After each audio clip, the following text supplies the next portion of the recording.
바다는 쉽게 물러서지 않았다. 휘몰아치던 폭풍이 지나간 후에도 파도는 여전히 거칠게 숨을 몰아쉬었고 회색빛 거품은 지워지지 않는 불안처럼 바다 위에 흩어져 떠돌았다. 항로를 따라 남해를 가르며 항해하던 대형 컨테이너선 딘천에이스는 그런 바다를 마치 무딘 칼처럼 느릿하게 밀고 나아갔다. 무게를 실은 철제 선체가 파도를 찢고 지나갈 때마다 묵직한 진동이 바닥을 타고 조용히 퍼졌다. 조타실 안은 놀랄 만큼 조용했다. 조용하다는 건 오히려 긴장된 침묵에 가까웠다. 그 안에서 혼자 근무 중이던 이민주는 오른쪽 창가에 서서 바깥을 바라보고 있었다. 25살 서류상으론 성인이고 선원 2년 차지만 지금 이 순간 그에게 세상은 여전히 너무 크고 차가웠다. 처음 바다에 나왔을 때도 그랬다. 하지만 오늘 밤은 더했다. 어릴 때 겪은 일이 떠올랐다. 가족이 전부였던 시절 해안 도시에서 살던 어느 날 부모님이 일하던 어촌 마을에 큰 쓰나미가 닥쳤고 뉴스 화면에서 본 장면은 그가 기억하는 마지막이었다. 남은 건 조용히 사라져버린 고향의 지도와 흩어진 가족의 사진, 그리고 짠물에 절은 감정뿐이었다. 바다는 낭만이 아니었다. 그에게 바다는 상실의 냄새였다. 입술에 맺힌 소금기, 깊숙이 스며든 한기. 그런 감정이 오늘따라 더 선명하게 올라왔다. 그는 재킷 소매로 얼굴을 닦으며 속으로 계산을 반복했다. 동생 수진이의 항암 치료 비용, 다음 주 치료 스케줄, 밀린 병원비, 카드 잔액, 그리고 매달 송금액. 어느 하나도 줄일 수 없는 숫자들이 머릿속을 짓눌렀다. 가슴이 먹먹해질수록 숫자들은 더 또렷해졌고 그런 가운데 이상한 소리가 들려왔다. 처음엔 착각이라 생각했다. 바다의 바람, 선체의 진동, 엔진의 저음. 익숙한 소리들 사이에 섞여 있는 건 미묘하게 다른 톤이었다. 짧고 쉰 듯한 소리. 절박함이 묻어있는 그러나 너무 멀리서 들려오는 소리. 갈매기의 울음과도 밧줄의 마찰음과도 달랐다. 민주는 몸을 굽히고 유리창에 시선을 고정했다. 눈이 따가울 정도로 집중해야 했지만 확실히 뭔가 있었다. 회색 파도 사이에서 뭔가가 떠올랐다가 사라졌다. 어두운 점 하나, 규칙 없이 흔들리는 형체였다. 처음엔 부유물이라 생각했다. 해상 쓰레기나 부서진 배의 조각.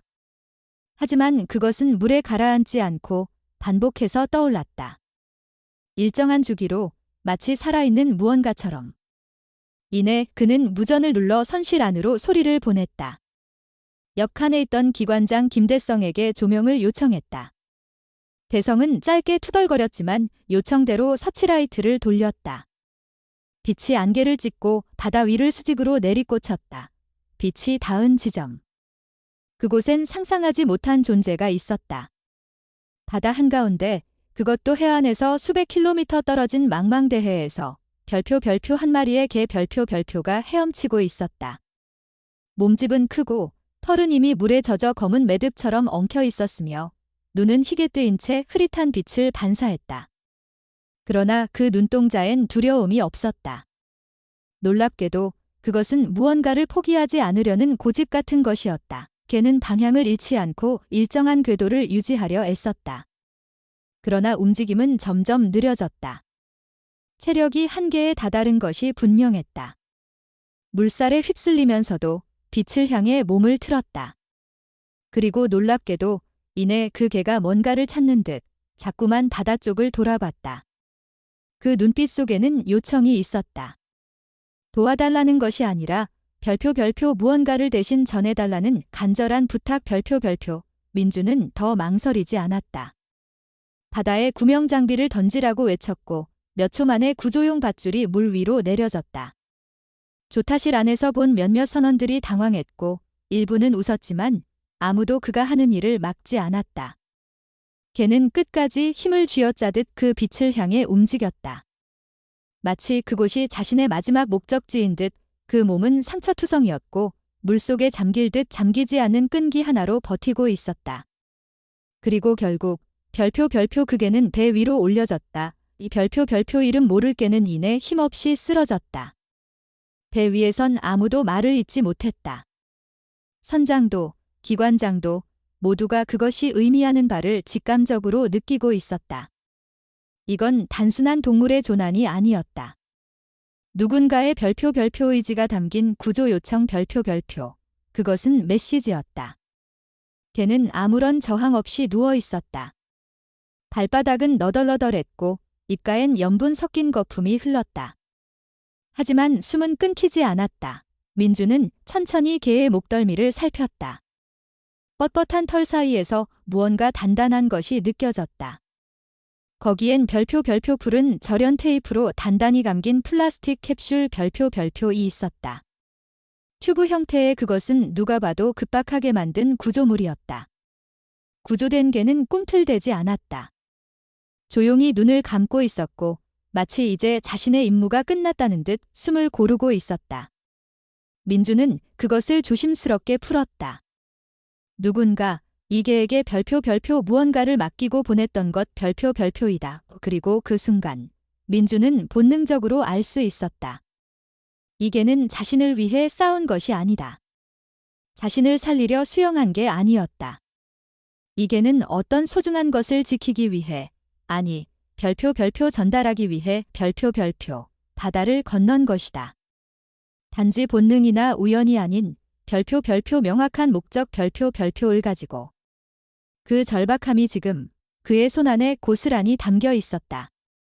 그는 캡슐을 열었다. 안에는 봉인된 비닐과 젖은 종이가 들어 있었다. 이건 별표 이야기의 시작이 아니라 별표 누군가의 마지막 희망 별표이었다.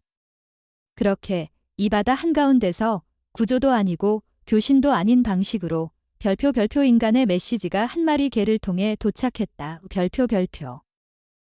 비닐에 쌓인 종이는 여전히 축축했다. 민주는 손끝으로 조심스럽게 펼쳤다. 잉크가 번져 있었지만 내용은 읽을 수 있었다. 글씨는 삐뚤빼뚤했고 종이가 젖어 찢어질 듯했지만 그 안에는 단순한 구조 요청이 아니라 한 가정의 절박한 생존 기록이 적혀 있었다. 요트 소라호, 엔진 고장 3일째. 선체 파손.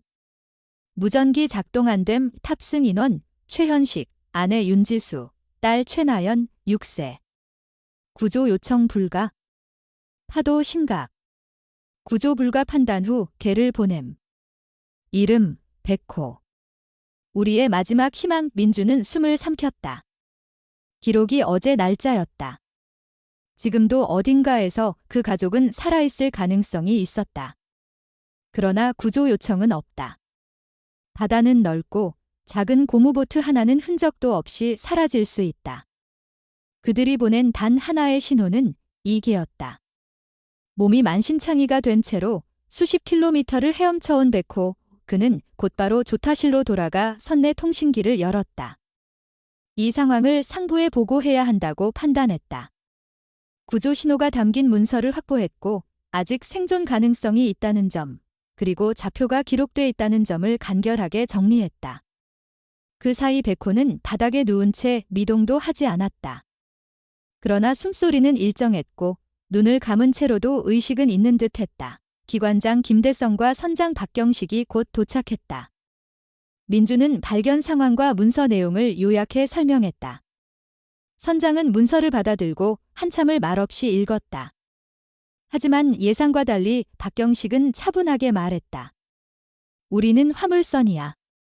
구급 장비도 없고 인명 구조는 법적으로 책임질 수 없어. 해경에 보고하고 우리는 계속 항해한다의 선장의 말은 분명했고 그 안엔 어떠한 여지도 없었다. 민주는 당황했다. 좌표는 정확했고 시간이 얼마 지나지 않았다. 이대로 항로를 유지하면 몇 시간 후 완전히 탐색 가능성이 사라질 수도 있다. 하지만 선장은 그 모든 가능성보다 별표 계약서와 규정 별표를 앞세웠다. 인천 에이스호는 수백억 원 규모의 화물을 싣고 있었고 몇 시간의 지연은 막대한 손실로 이어질 수 있었다. 민주는 한 번 더 간곡히 설득했지만 박경식은 단호하게 말했다. 우리는 해경에 신고했고 책임은 다했다. 그 말은 종결이었다. 그는 더 이상 어떤 반론도 허락하지 않았다. 민주는 말없이 자리에서 물러났다. 조타실을 나와 갑판 쪽으로 향했다. 거기엔 여전히 백호가 있었다. 그 개는 어둠을 향해 시선을 고정한 채 있었다. 마치 자신이 온 길을 다시 돌아보는 것처럼. 몸은 고단해 보였지만 눈빛만은 흐리지 않았다. 민주는 그 눈을 보고 고개를 떨구었다. 자신은 지금 무엇을 하고 있는 것일까? 바다를 향한 공포, 동생을 살리기 위한 절박함, 그리고 현실적인 무력감이 그를 짓눌렀다. 항로를 이탈하면 그는 징계받을 것이다. 배에서 잘릴 수도 있다. 그렇게 되면 수진의 치료비를 감당할 방법은 없어진다. 그러나 가만히 있는다면 별표 그 가족은 죽는다의 별표 그것만은 분명했다. 그때 등 뒤에서 누군가가 다가왔다. 조용한 발걸음이었다. 선장이 아닌 선장 다음 가는 권한을 가진 항해사 정중호였다. 그는 한 손에 종이 한 장을 들고 있었다. 민준이 작성한 요약 보고서를 인쇄한 것이었다. 그는 작게 말했다. 해경의 공식 요청은 갔지만 반응은 느릴 거야. 규정상 바로 출동 못해 하루는 걸릴걸. 민주는 고개를 들었다. 정중호는 조용히 말을 이었다. 우리가 직접 좌표를 방송할 수 있어? 별표 비공식 채널로 별표 방송 기록은 남지 않게. 문제는 책임이야. 선장이 막으면 우리 둘 다 끝장일 수도 있다. 그 말은 한마디로 정리됐다. 별표 규정을 어길 것인가 아니면 생명을 외면할 것인가. 이 별표 민주는 말없이 고개를 끄덕였다. 정중호는 고개를 끄덕이며 다시 조타실 옆에 무선실로 걸음을 옮겼다. 민준도 뒤따랐다. 오래된 노트북과 무전기가 놓인 조용한 방, 창문은 없고 작은 조명 하나가 희미하게 빛나고 있었다. 그곳에서 두 사람은 조용히 작업을 시작했다. 민주는 백호의 사진을 찍었다. 몸에 묶인 캡슐과 문서, 그리고 메시지를 사진으로 남겼다. 사진은 선체 무선 네트워크를 통해 개인 이메일로 전송되었고 정중호는 오래된 연락처에서 별표 자신의 해경 동기에게 직접 메시지 별표를 남겼다. 확인해라. 긴급 상황. 좌표는 첨부. 구조 가능성 있음. 회신은 없었지만 전송 상태는 전달됨으로 바뀌었다. 그 순간 조용했던 공간에 백호가 고개를 들었다. 천천히, 그러나 확실하게. 마치 그도 그들의 행동을 이해했다는 듯한 태도였다. 민주는 백호 곁에 앉아 조용히 속삭였다. 우린 할 수 있어? 지금부터 시작이야. 그 개는 눈을 감고 고개를 살짝 숙였다. 말은 없었지만 별표 모든 게 통하는 순간 별표이었다. 그날 밤 민주는 잠들 수 없었다. 복도 끝 의자에 앉아있던 그는 동생 수진과의 마지막 영상통화를 떠올렸다. 수진은 투병으로 인해 머리카락이 빠진 상태였지만 여전히 밝게 웃고 있었다. 오빠, 나 걱정하지 마. 나는 강하니까. 나중에 꼭 해운대 같이 가자. 그 말이 마음을 후벼 팠다. 지금 이 순간 자신은 동생을 살리기 위해 이 배에 있지만 별표 누군가의 가족은 바다 위에서 죽어가고 있는지도 몰랐다. 별표 규정과 생명 사이에서 그는 선택했다. 별표 사람을 살리는 쪽을. 이 별표. 무선 통신이 전송된 지 정확히 27분 후 조타실 내부 방송이 울렸다. 브리지, 전파 수신 확인. 구조 요청 응답 감지. 무선실에서 정중호가 뛰어들어왔다. 해양구조본부 측에서 응답이 왔다는 것이었다. 공식 응답은 아니었지만 메시지는 분명했다. 소형 헬기 한 대, 탐색 가능 구역 진입 예정. 위치 좌표 재확인 요청. 박경식 선장은 무표정한 얼굴로 무전기를 껐다. 조용히 고개를 돌려 민준을 바라봤다. 누가 전송했지? 그 말에 민준은 아무 말 없이 정중호를 바라봤다. 정중호는 잠시 침묵하다가 대답했다. 제가 했습니다. 구조 신호는 증거와 함께 전송됐고 법적으로 유효합니다. 선장은 몇 초간 두 사람을 번갈아 보다가 조용히 조타실을 나갔다. 아무 말도 하지 않은 채 단지 문을 닫고 사라졌다. 그 순간 조타실 안의 공기가 무겁게 가라앉았다. 남겨진 민준과 정중호는 서로를 바라봤다. 이미 되돌릴 수 없는 선을 넘어선 것이 분명했다. 몇 시간 후면 선박 로그에 기록이 남을 것이고 회사 본부에도 보고가 들어갈 것이다. 구조 요청이 컨테이너선에서 발신됐다는 사실 자체가 큰 문제가 될 수 있었다. 하지만 후회는 없었다. 선원 몇 명이 조용히 조타실 안으로 들어와 좌표를 확인했다. 누구도 큰 소리를 내지 않았다. 모두가 이해하고 있었다. 이건 단순한 규칙 위반이 아니라 별표 사람을 살리기 위한 행동 별표이었다. 그날 오후 민주는 백호 옆에 앉아 있었다. 걔는 여전히 움직이지 않았다. 그러나 눈은 뜨고 있었다. 피로에 절여진 그 눈동자 속에는 이상한 평온함이 있었다. 마치 자신의 임무를 끝마쳤다는 듯 갑판 너머로는 바다가 여전히 차가웠고 바람은 쉴 새 없이 불어왔다. 그러나 이 배 안 어딘가에선 아주 작은 희망이 생겨나고 있었다. 그리고 마침내 저 멀리 수평선 너머로 소형 헬기의 날개 소리가 들리기 시작했다. 처음에는 바람소리인 줄 알았다. 하지만 점점 커지는 저음의 진동, 그리고 반복되는 회전음은 분명한 신호였다. 접근 중인 구조 헬기 감지? 시야 확보 요청. 무전기에서 구조본부의 음성이 흘러나왔다. 조타실은 긴장 속에 움직였다. 선장은 조용히 다시 나타났고 잠시 레이더를 바라보더니 말했다. 시야 확보. 파도 높이 예측 2.3m. 항로 유지를 유지하되 속도 저감. 아무도 대꾸하지 않았다. 선장의 목소리는 냉정했지만 그 안엔 무언의 수긍이 담겨 있었다. 헬기는 점차 가까워졌다. 컨테이너 위에 선원들이 서서 그 움직임을 지켜봤다. 그리고 드디어 헬기에서 구조요원이 윈치에 매달려 하강하기 시작했다. 바닷속을 향해 내리는 작은 실루엣. 몇 분 뒤 구조요원이 무전으로 전했다. 대상 발견. 고무보트 상태 불량. 내부 인원 생존 확인. 남성 1명, 여성 1명, 아동 1명. 민주는 숨을 멈췄다. 모두 살아 있었다. 그 사실만으로 모든 것이 명확해졌다. 백호는 해냈다. 구조요원의 목소리가 다시 들려왔다. 1차 인원 리프트 시작. 남성 구조 중 생명 반응 약함. 의식 없음. 저체온증 심각. 헬기 쪽으로 시선이 몰렸다. 그리고 곧 구명용 바스켓이 수면 위로 떠오르기 시작했다. 바구니 안에는 남성이 실려 있었다. 얼굴은 창백했고 입술은 파랗게 질려 있었다. 민주는 갑판 난간에서 그 모습을 지켜보았다. 백호는 갑판 끝에서 미동도 없이 서 있었다. 그 순간 바구니가 들려 올라가던 중 백호가 아주 작게 신음했다.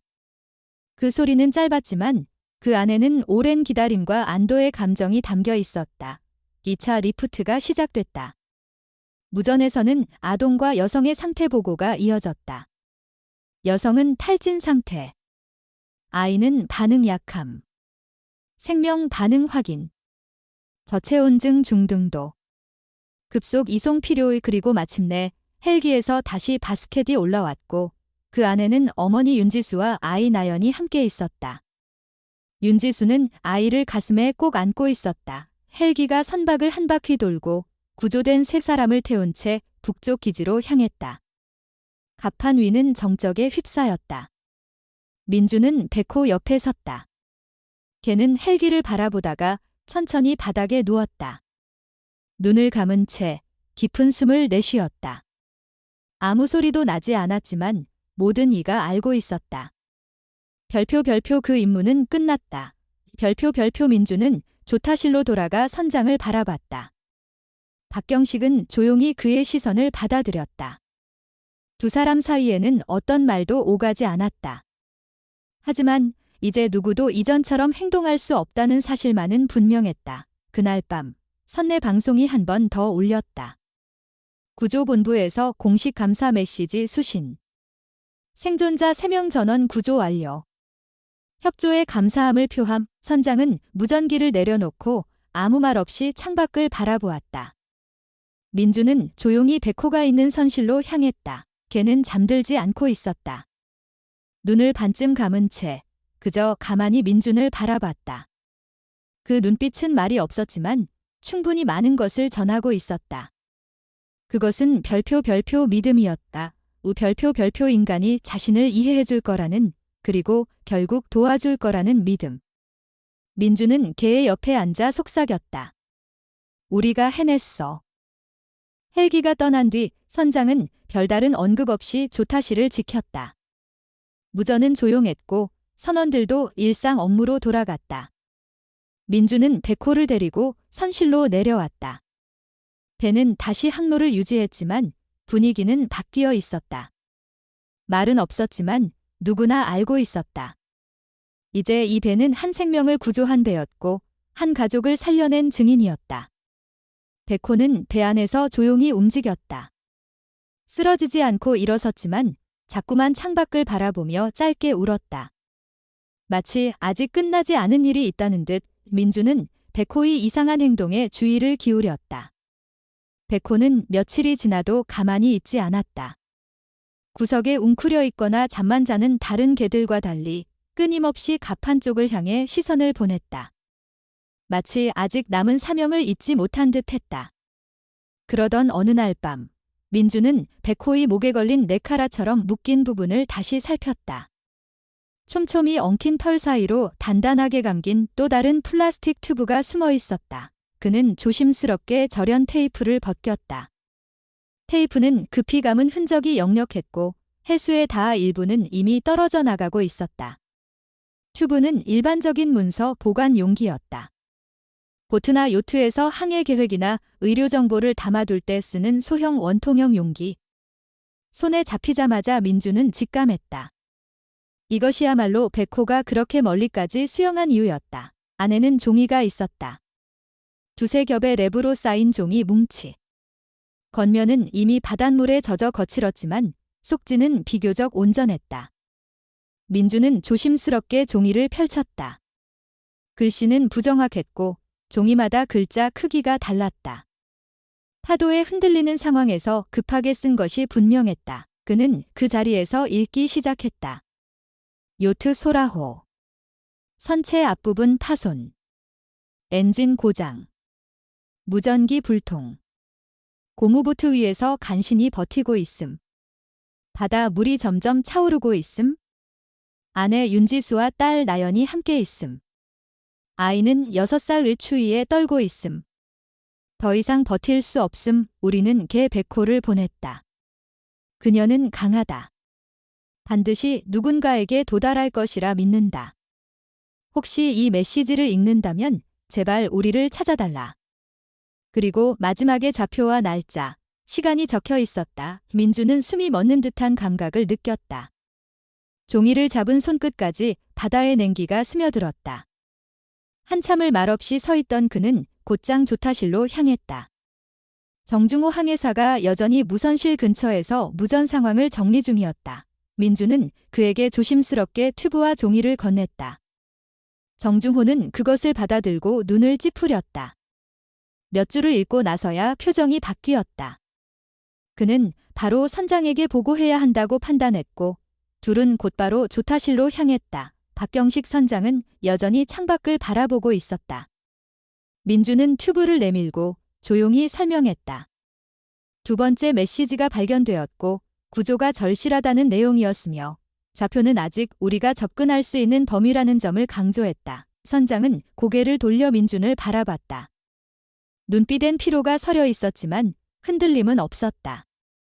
이미 구조 헬기 다녀갔고 우리는 항로를 벗어난 만큼의 시간 손실을 감수했다. 더는 못한다. 지민주는 한 걸음 다가섰다. 아이입니다. 6살입니다. 가족이 아직 그 배 위에 남아 있을 수도 있습니다. 백호는 그걸 알기 때문에 아직도 바다를 보고 있습니다. 이 선장은 침묵했다. 한참 동안 아무 말 없이 서 있었다. 그러다 조용히 말했다. 우리는 구조선이 아니다. 보험도, 예산도, 장비도 없다. 법적으로도 위험하다. 계약 위반이면 벌금도 물어야 한다. 이미 해경이 출동했고 우리는 우리 일로 돌아가야 한다. 그는 명확히 말했다. 구조는 국가의 책임이다. 민간 선박은 보고만 하면 책임이 없다. 지금처럼 민주는 더는 말을 잇지 못했다. 조타실 문을 조용히 닫고 나와 백호가 있는 선실로 돌아왔다. 백호는 그를 보자 자리에서 일어났다. 눈빛은 여전히 불안했고 코를 곤두세운 채 멀리를 바라보고 있었다. 그게는 모든 걸 알고 있었다. 김인주는 그 옆에 앉았다. 그리고 속으로 생각했다. 내가 이대로 돌아가면 이 아이들을 버리고 가는 것이다. 내가 배운 건 돈보다 중요한 건 생명이라고 믿었던 것인데 나는 지금 돈과 계약을 따르기 위해 사람을 외면하고 있는 것이다. 그때 다시 누군가 문을 열었다. 정중호였다. 그는 말없이 손짓했다. 조용히 따르라는 신호였다. 둘은 다시 무선실로 들어갔다. 정중호는 노트북 화면을 켰다. 무전기에는 외부로 보낼 수 있는 단말기가 연결되어 있었다. 그는 말했다. 이번엔 공식 채널이 아니다. 비공식 백업 채널이다. 좌표, 상황, 백호의 사진, 문서 전부 다시 보낼 거야. 내가 아는 해경 쪽 후배가 이 라인 관리 중이다. 규정 위반이지만 이건 사람이 죽고 사는 문제다. 민주는 고개를 끄덕였다. 그리고 다시 사진을 찍었다. 백호의 얼굴, 상처투성이의 발, 두 번째 메시지, 캡슐. 정중호는 모든 데이터를 정리하고 메시지를 입력했다. 긴급 구조 요청. 부유물 위 생존 가능성 있음. 아동 포함. 증거 확보. 좌표 확인 요청 보내기가 눌렸다. 정적이 흘렀다. 그 순간 민주는 처음으로 마음이 조용해졌다. 그들이 할 수 있는 것은 다 했다. 이제 남은 건 기다림이었다. 백호는 그 옆에 조용히 앉아 있었다. 눈을 감은 채, 하지만 여전히 바깥 기척에 귀를 세우고 있었다. 민주는 속삭였다. 이제 사람들한테 달렸어. 너는 이미 다 했어? 우리도 할 수 있는 만큼 했어? 기다리자. 백호는 짧게 숨을 내쉬었다. 그리고 조용히 고개를 그의 다리에 기댔다. 그 순간 민주는 비로소 두려움보다 책임감이 더 컸다는 걸 깨달았다. 계약보다 사람을 택한 지금 어떤 결과가 오더라도 그는 후회하지 않을 것이었다.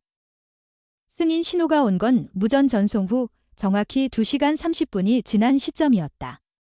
구조본부의 서부 채널을 통해 짧고 분명한 메시지가 도착했다. 좌표 수신 완료. 탐색 가능 범위 확보.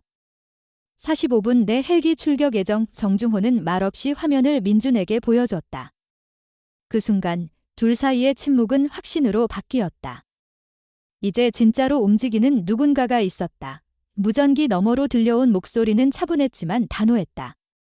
북부 항공기지에서 파견된 구조 헬기 JJ-1부는 이미 이륙 준비 중이었다.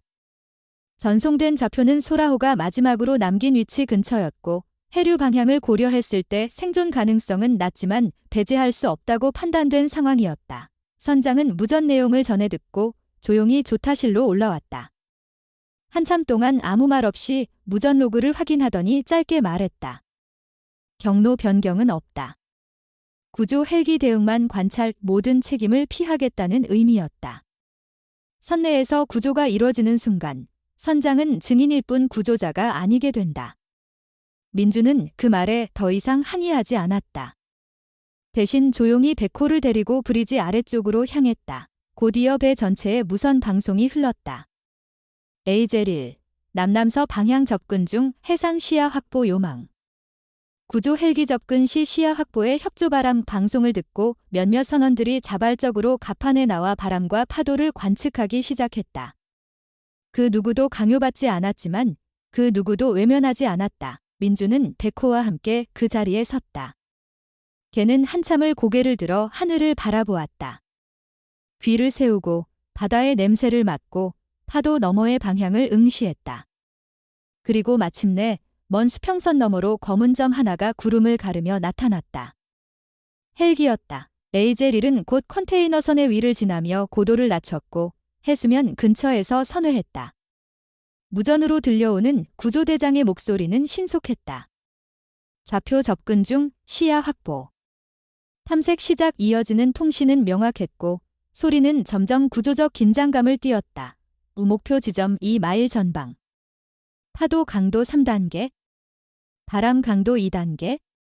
시야 200m, 보트 발견. 반쯤 침수. 선체 잔해 근처 고정, 내부 인원 3명 확인. 남성 1, 여성 1, 아동 1, 생명 반응 불확실. 접근 시작. 부리지 않은 정적에 휩싸였다. 아무도 말을 하지 않았다. 선장조차 숨을 죽이고 모니터를 바라보고 있었다. 민주는 손에 힘이 들어가는 걸 느꼈다. 백호는 어느새 그 옆에 앉아 조용히 헬기 방향을 응시하고 있었다. 첫 번째 인원 확보. 성인 남성. 의식 없음. 저체온증 중증. 호흡 약함. 두 번째 인원 확보. 여성 및 아동. 아이 상태 위급. 의식 없음. 구조 진행 중. 그 말이 끝나기 무섭게 무전기 너머로 여성의 흐느낌이 섞인 소리가 전달됐다. 잡음 속에서 간신히 들려온 단어는 하나였다. 개. 우리 백호 찾았나요? 구조대원은 헬기 쪽으로 고개를 돌렸다. 수신 중이던 구조센터에서 응답했다. 네, 개는 구조됐습니다. 현재 선박 내에 있으며 무사합니다. 그 순간 구조된 여성은 힘이 빠진 듯 조용히 안도의 숨을 내쉬었다. 그리고 작게 중얼였다. 그렇다면 우리는 살았어요. 다 맞았어. 백호가 해냈어요. 그녀는 아이를 더 꼭 끌어안았다. 브리지 안에 모두가 그 소리에 귀를 기울였다. 누구도 웃지 않았고 누구도 눈을 피하지 않았다. 민주는 고개를 떨구었다. 등 뒤에서 조용히 누군가가 걸어왔다. 정중호였다. 그는 민준의 어깨에 손을 얹고 조용히 말했다. 이제 다 끝났어. 내가 했어? 너랑 이 아이가. 백호는 그 순간 작게 울었다. 짧고 낮고 뱃속 깊은 곳에서 울려나오는 소리. 브리지 안에 있던 선원들 몇몇이 조용히 고개를 돌렸다.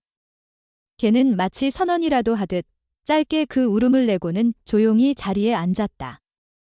선장조차 그 소리를 외면하지 못했다. 곧이어 무전이 마무리되었다. 구조된 가족은 근처 병원으로 이송되었고 생명은 위태롭지만 반응은 있다는 보고였다. 브리지 안의 모든 사람이 알았다. 이건 기적이었다. 아니, 누군가의 고집과 믿음이 만든 결과였다. 그날 밤, 민주는 백호를 안고 조용히 자신의 선실로 돌아왔다. 조명 하나 없이 조용한 공간에서 그는 걔 옆에 앉아 한참을 있었다. 그 눈빛, 그 울음소리, 그리고 그 아이의 목숨을 기억하며. 이틀 후, 컨테이너선 인천 에이스호는 부산항에 정박했다. 바다는 여전히 차가웠고 선원들은 분주하게 하역 준비에 들어갔다. 민주는 하선 후 가장 먼저 항구 근처 동물병원으로 향했다. 백호는 구조 이후에도 발바닥에 생긴 상처로 제대로 걷지 못했다. 병원 측은 백호의 상태를 보고 놀랐지만 곧 진료를 시작했다. 염분에 지속적으로 노출된 피부와 발바닥은 심각한 화학적 자극을 받아 있었다. 수의사는 백호가 구조 전 최소 수십 시간 이상 바닷물을 견딘 것 같다고 말했다. 병원 복도에서 기다리는 동안 민주는 TV 속 뉴스를 통해 백호의 주인인 최현식 대표의 이름을 처음 들었다. 대한의료재단 최현식 이사장, 가족과 함께 해상 사고 구조돼 기자는 그가 국내 최대 민간의료재단을 운영하고 있으며 수많은 사회공헌 활동으로도 유명하다고 설명했다. 민주는 처음엔 실감이 나지 않았다. 그저 어린아이 하나와 힘없는 여성이 떠오를 뿐이었다. 백호가 지켜낸 가족의 이름 뒤에 그런 무게가 있을 줄은 몰랐다. 민준이 백호의 입원을 마치고 병원을 나서려던 순간 간호사가 달려와 말했다. 지금 병원에서 연락 왔어요. 구조된 가족 중 한 명이 직접 백호의 소식을 묻고 싶다고 하셨어요. 민주는 머뭇거리다 수화기를 받았다. 수화기 너머에서 들리는 목소리는 의외였다. 나직하고 침착했지만 그 안에 숨겨진 감정은 강렬했다. 백호, 괜찮습니까? 민주는 짧게 대답했다. 살았습니다. 그 말에 수화기 너머로 짧은 숨소리가 들렸다. 당신이 개를 발견했습니까? 제가 조타실에서 발견했고 개를 끌어올렸습니다. 감사합니다. 저희 딸을 살려주셨습니다. 김인주는 아무 말도 하지 못했다. 상대방은 조용히 말을 이었다. 곧 연락드리겠습니다. 정식으로요. 그리고 전화를 끊었다. 그날 저녁, 민주는 항구 근처 조그만 숙소에 묵었다. 그의 스마트폰으로 낯선 번호가 하나 더 도착했다. 발신자는 최현식 비서실. 메시지엔 다음 날 정오, 모처에서의 만남 요청이 담겨 있었다. 민주는 한참을 망설이다가 결국 알겠다고 답장했다. 다음 날, 민준이 안내받은 곳은 항만 근처 고층 빌딩의 상층 회의실이었다. 그곳에서 그는 정장을 입은 남성과 마주쳤다. 다소 창백한 얼굴, 어깨에는 붕대가 감겨 있었지만 그 눈빛은 흐트러짐 없었다. 그는 최현식이었다. 민주는 머뭇거리며 인사를 건넸다. 최현식입니다. 제 아내 윤지수와 딸 나연은 지금 안정을 취하고 있습니다. 민주는 고개를 숙였다. 백호가 모든 걸 해냈습니다. 그 말에 현식은 고개를 끄덕였다. 그렇습니다. 하지만 당신이 믿지 않았다면 백호는 바다에 다시 사라졌을 겁니다. 김인주는 아무 말도 하지 않았다. 대신 자신의 모자란 말투로 백호가 보여준 표정과 행동들, 그리고 무전을 보내기까지 어떤 생각을 했는지를 최대한 조심스럽게 설명했다. 현식은 끝까지 듣고 있었다. 그의 얼굴은 단단했지만 감정은 감춰지지 않았다. 이야기가 끝난 후 현식은 책상 옆에 서류를 꺼내 민준에게 건넸다. 이건 의료비 지원 약정서입니다. 당신의 동생 수진 양의 치료비 전액을 재단에서 책임지겠습니다. 김인주는 깜짝 놀라 말했다. 그럴 수 없습니다. 하지만 현식은 손을 들며 말을 막았다. 이건 기부가 아닙니다. 갚아야 할 빚입니다. 제 아이가 살아있다는 사실은 당신이 선장의 명령을 거부하고 움직였기 때문에 가능한 일입니다. 그는 또 하나의 서류를 꺼냈다. 여기엔 국제물류전문대학 입학 추천서가 있습니다. 당신이 원한다면 공부할 기회를 드리겠습니다. 이 일은 단순히 구조행위가 아닙니다. 당신은 선택했습니다. 규칙이 아니라 사람을. 그런 선택을 할 줄 아는 사람은 더 넓은 세상에서도 필요합니다. 민주는 서류를 가만히 바라봤다. 손끝이 떨렸다. 너무 오래, 너무 많은 것을 혼자 감당해왔기 때문이었다. 그날 저녁, 민주는 백호를 병원에서 데리고 나왔다. 걔는 여전히 절뚝였지만 걷는 데는 큰 문제가 없었다. 병원에서 준비한 영양식과 약품을 챙기고 나오는데 병원 앞에서 어린 소녀가 서 있었다. 나연이었다. 윤지수와 간호사가 함께 있었다. 아이는 민준을 보자마자 달려와 그를 껴안았다. 말없이 눈물을 흘렸다. 윤지수는 조용히 다가와 고개를 숙였다. 민준 씨, 감사합니다. 백호는 늘 나연이를 지키려고 했어요. 그 아이가 구조되었다는 말을 들은 날, 나연이가 처음으로 웃었습니다. 민주는 말없이 백호의 머리를 쓰다듬었다. 백호는 조용히 그들의 곁에 섰다. 그리고 더 이상 어딘가를 바라보지 않았다. 이제 모든 걸 끝낸 듯 그 자리에 조용히 머물렀다. 민주는 처음으로 마음 깊이 확신했다. 자신이 한 선택은 옳았다고. 계약보다, 규정보다 사람을 택한 그날 밤이 인생을 바꿔놓았다고. 그리고 그 중심엔 바다를 건넌 백호가 있었다. 백호와 함께한 구조 이후 민주는 이전과는 전혀 다른 삶의 길목에 서 있었다. 수진의 치료는 곧장 시작되었고 그는 더 이상 매달 카드 명세서에 숨을 죽이지 않아도 되었다. 병원 측은 최현식 재단으로부터 정식 보증서를 받았고 민주는 처음으로 진료비가 아니라 동생의 얼굴에만 집중할 수 있었다. 수진은 여전히 연약했지만 눈빛에는 희미한 생기가 돌아오기 시작했다. 재단 측에서 제공한 입학 추천서는 국내 유일의 국제물류전문대학으로 연결되었다. 등록금, 교재비, 기숙사 비용까지 모두 포함된 장학 프로그램이었다. 그는 고민하지 않았다. 단 하루도 늦출 이유가 없었다. 바다 위에서 느꼈던 무력감과 절망은 다시 반복하고 싶지 않았기 때문이다. 학교에 입학한 민주는 빠르게 적응해 나갔다. 해양물류, 국제운송계약, 통관 실무 같은 과목들은 결코 쉽지 않았지만 그는 이미 바다 위에서 많은 것을 겪은 사람이었다. 졸음을 참고 항로 계산 연습을 반복했고 새벽까지 남아 실무 문서 작성법을 익혔다. 어느 날 교수 중 한 명이 그에게 말했다. 자네는 경험으로 배우는 학생 같군. 수치보다 생존 가능성을 먼저 계산하는 타입이지. 민주는 웃지 않았다. 그것이 그의 유일한 방식이었기 때문이다. 최현식은 매달 한 번씩 민준에게 연락을 주었다. 형식적인 감사 인사가 아니라 진심 어린 대화였다. 그는 민준의 진도와 수진의 상태를 물었고 때로는 백호의 건강에 대해 더 많은 관심을 보였다. 백호는 재단 산하에서 관리하던 소형 쉼터에서 머물렀지만 일주일에 한 번은 꼭 민준과 수진을 만나러 왔다. 수진은 그날을 손꼽아 기다렸고 민준에게는 백호와의 만남이 삶의 중심이 되었다. 가을이 깊어지던 어느 토요일 오후 재단 측에서 연락이 왔다. 가족 행사에 민준과 수진을 초대하고 싶다는 것이었다. 재단 이사회가 아닌 소박한 정원에서 열리는 모임이었다. 민준은 처음엔 망설였지만 수진의 눈을 보고 곧 승낙했다. 행사 당일 나연은 민준을 보자 뛰어나왔다.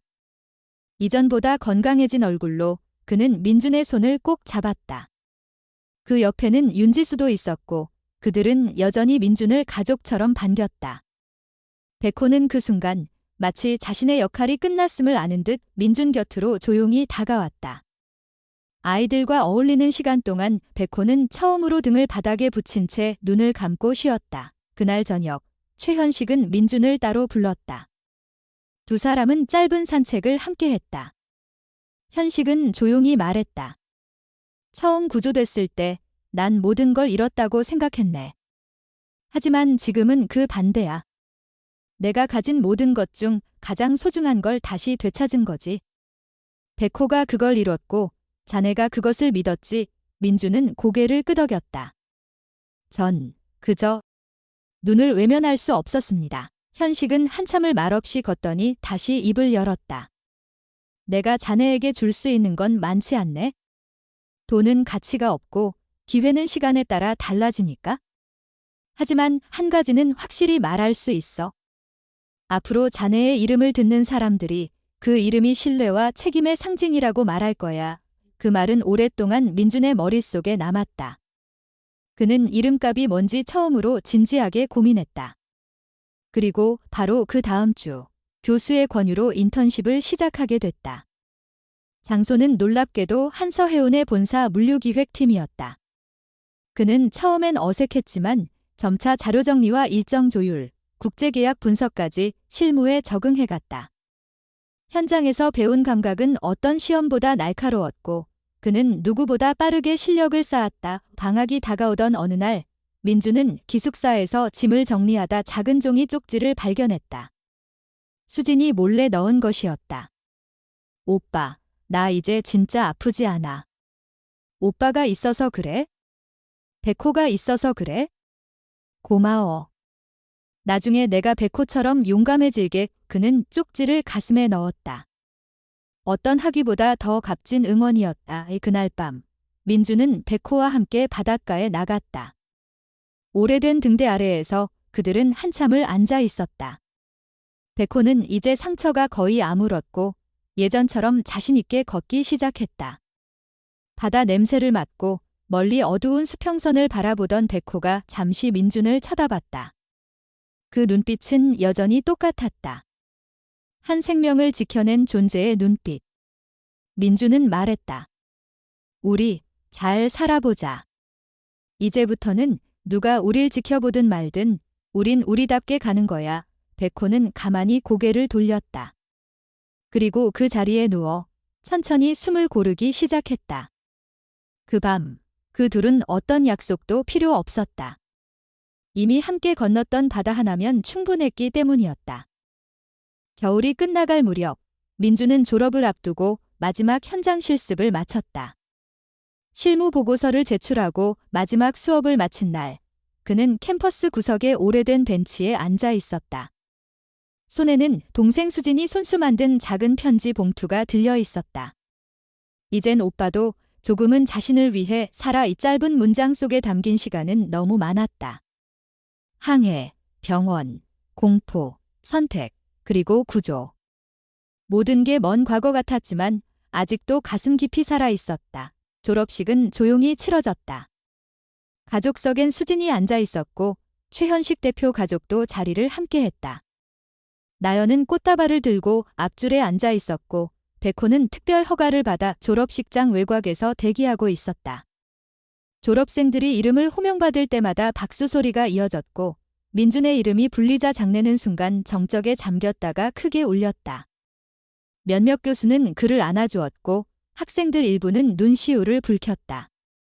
그는 이제 단순한 졸업생이 아니라 무언가를 증명한 존재였다. 졸업식 후 백호와 함께 캠퍼스를 거닐며 민준은 조용히 말했다.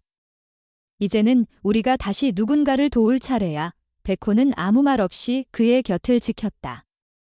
백호의 발에는 더 이상 붕대가 없었고 걸음도 힘찼다. 등에 쌓인 시간만큼 눈빛은 더욱 깊어져 있었다. 그해 봄, 민준은 정식으로 재단 물류법인에 입사했다. 처음 맡은 일은 항만 입출항 스케줄 관리였다. 매일같이 화물 데이터와 씨름하며 작은 지연에도 수십억 원이 오가는 현장을 지켜보는 일은 결코 단순하지 않았다. 그러나 그는 지치지 않았다. 바다 위에서 선택했던 그 밤을 생각하면 지금의 복잡함은 견딜 수 있었다. 그는 실무 외에도 한 가지 프로젝트를 맡았다. 재단과 해양경찰청이 공동으로 운영하는 해양 생존 응급 대응 교육 프로그램의 자문 역할이었다. 그는 학생들에게 직접 사례를 소개했고 백호와 함께한 구조 과정을 설명했다. 아이들은 숨죽여 들었고 어느 날 한 아이가 손을 들고 물었다. 그럼 민준 선생님은 그때 왜 명령을 안 지키고 움직였어요? 그는 잠시 멈췄다가 대답했다. 사람이 먼저였기 때문이에요. 규칙은 사람을 살리기 위해 존재해야 하니까요. 아이는 고개를 끄덕였고 그 표정은 오래도록 기억에 남았다. 여름이 다가오던 어느 날 민준은 최현식에게서 연락을 받았다. 장소는 포항의 한 병원이었다. 나연의 건강검진 결과를 듣기 위함이었다. 병실에서 마주한 나연은 그동안 훌쩍 자라 있었다. 검진 결과는 양호했고 의사는 이제 정기검사만으로도 충분하다고 말했다. 윤지수는 조용히 눈물을 훔쳤고 현식은 말없이 민준의 손을 잡았다. 그날 민준은 병원을 나서며 수진에게 전화했다. 우리도 곧 여행 가자. 이제는 시간 많아. 며칠 후 민준은 백호와 함께 강릉의 조용한 해안가를 찾았다. 동해 바다는 잔잔했고 백호는 모래 위를 천천히 걸었다. 해변에 앉아 그는 백호에게 말했다. 처음엔 너를 그냥 구조된 개라고 생각했어? 그런데 넌 단순히 살아남은 게 아니라 누군가를 살리기 위해 그 바다를 건넌 거더라. 난 그걸 내 눈을 보고 알았어. 백호는 고개를 돌려 민준을 바라봤다. 그 눈빛은 여전히 한결같았다. 그날 저녁, 민준은 백호와 함께 묵는 숙소에서 작은 일기를 썼다. 그리고 마지막 문장을 이렇게 남겼다. 누군가는 규칙을 따르다 생명을 잃고 누군가는 경계를 넘어 사람을 살린다. 그리고 그 경계에서 백호는 나에게 사람으로 사는 법을 알려줬다. 몇 주 후 재단에서 공식적으로 민준에게 감사패를 수여했다. 기념 행사장에서 최현식은 단상에 올라 말했다. 이 자리에 서 있는 민준 씨는 우리 가족을 다시 일으켜 세운 분입니다. 그러나 그보다 중요한 것은 그가 바다에서 했던 그 선택이 오늘날 많은 사람에게 희망이 되었다는 사실입니다. 어떤 규칙도 어떤 계약도 인간의 생명보다 우선일 수 없습니다. 장내는 조용해졌고 백호는 무대 아래 조용히 앉아 있었다. 모든 시선이 그 개에게 향했고 백호는 천천히 일어나 민준 곁으로 걸어갔다. 박수는 조용히 시작되어 점점 커졌다. 그 순간 누구도 백호를 단순한 개로 보지 않았다. 그는 하나의 이야기였고 하나의 상징이었다. 민준은 그날 이후 자신의 이름이 누군가에게 작은 용기가 되기를 바랐다. 어쩌면 그 용기가 다시 다른 생명을 구할 수도 있다는 믿음으로 백호는 여전히 그의 곁에 있었다. 늙어가고 있었지만 그 눈빛만큼은 조금도 흐려지지 않았다. 시간이 지나도 사람들은 그날의 이야기를 기억했다. 단순한 해상 구조 사건이 아니라 인간의 책임과 선택이 만들어낸 한 편의 기록으로. 그리고 그 이야기의 중심엔 바다를 건너온 충직한 개와 그의 눈빛을 외면하지 않았던 한 청년이 있었다. 우리는 때때로 살아가며 수많은 갈림길에 선다. 규칙과 양심, 안전과 책임, 이익과 생명 사이에서. 그때 그 무엇이든 잊지 말아야 할 단 하나가 있다. 진심으로 지켜야 할 것이 무엇인지. 그것이 사람일 때 우리는 비로소 사람답게 산다고 말할 수 있다. 존경하는 여러분께 깊은 감사의 말씀을 드립니다. 바쁘신 일상 속에서도 이 이야기에 귀 기울여 주시고 끝까지 함께 해주신 여러분의 관심과 성원에 진심으로 고개 숙여 감사드립니다. 한편의 이야기는 단순한 서사가 아니라 우리가 어떤 선택을 하며 살아가야 하는지 되묻게 하는 거울이라고 생각합니다. 이 이야기를 통해 책임, 용기, 그리고 생명의 소중함이라는 가치를 함께 느끼셨다면 그것만으로도 이 시간은 충분히 의미가 있었으리라 믿습니다. 이야기 속 인물들의 선택과 행동은 특별한 영웅의 것이 아니라 우리 모두가 삶의 어느 순간 마주할 수 있는 갈림길에서의 모습이었습니다. 규칙과 양심, 편안함과 책임 사이에서 무엇을 지켜야 하는지에 대한 질문은 오늘을 살아가는 우리에게도 여전히 유효합니다. 이 이야기가 여러분의 마음속에 작은 울림으로 남아 누군가를 이해하고 누군가를 외면하지 않는 선택으로 이어지기를 소망합니다. 여러분의 생각과 느낌은 이 이야기를 더욱 살아 숨쉬게 합니다. 아래에 감상과 느낀 점을 남겨주신다면 큰 힘이 될 것입니다. 또한 이 이야기가 의미 있었다면 마음을 담아 좋아요를 눌러주시고 더 많은 이야기를 함께 나눌 수 있도록 구독으로 응원해 주시기를 부탁드립니다. 여러분의 참여 하나하나가 다음 이야기를 만들어가는 소중한 동력이 됩니다. 다시 한번 깊은 감사의 마음을 전하며 앞으로도 진정성 있는 이야기로 여러분과 함께하겠습니다. 감사합니다.